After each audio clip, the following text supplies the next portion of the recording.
Nandito tayo mga idol sa sa Santo Niño, San Pascual, Batangas. Dito tayo ngayon. Tayo mag-iiwan dito ng 10,000 pesos. So, mag-iwan tayo 10,000 dito. Maglalagay tayo dito. Na makakakuha kanya na. Iipit tayo dito.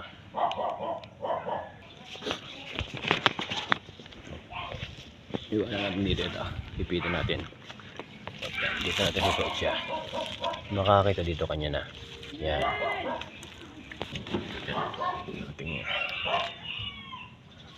Diyan nakalagay dyan. Ito yung palatandaan ng lugar. Ito. Yan. Yun yung palatandaan lugar. Kung saan natin nilagay sa parteng yan. May semento na matigas. May tiles sa tabi ng bahay. Ito yung bahay. Yan. Yan. Medyo loob ito. Dito tayo naglagay.